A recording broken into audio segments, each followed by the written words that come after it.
Let's make a little vocal shout or vocal percussion like this.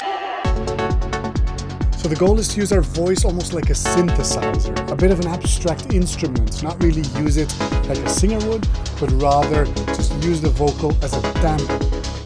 And it's a little bit of a spiritual successor to the think about it vocal shout. You've heard that a million times. We're gonna roll our own, we're gonna make our own from scratch. All we need is some kind of a microphone.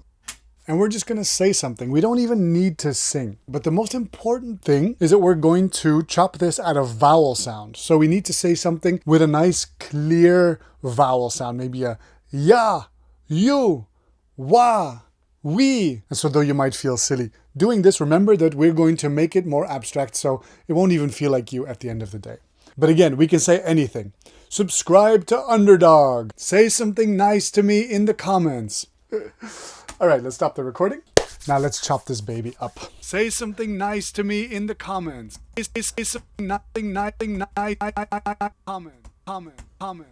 Notice how we're really zoning in on those vowel sounds. And so now you can play this around the keyboard. Comment.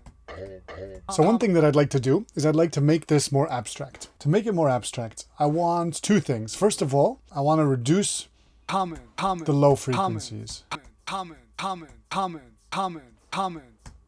That'll do. And secondly, I want to mess around with the formants. And I find that the best way to do that is with little Ultra Boy. Cool.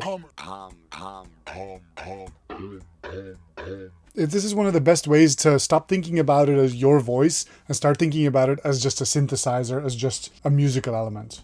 We create our sound that sounds like this, right? Let's make a new audio track and record what's coming out of here. You'd be like, that doesn't sound good yet. No, we're giving ourselves material. Yeah, it's perfect. Let's just take one of these, consolidate it again, stick it into a new sampler, and now we're getting further and further from normal voice, right? Two things that also come to mind might be stick on a bunch of reverb.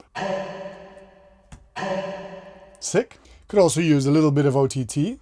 That's going to make it sound really loud and bold. And then in some of the references, we've also heard it very strongly distorted. So we could mess around with that as well. Pretty good. And so there we go. We can now place this somewhere in our composition.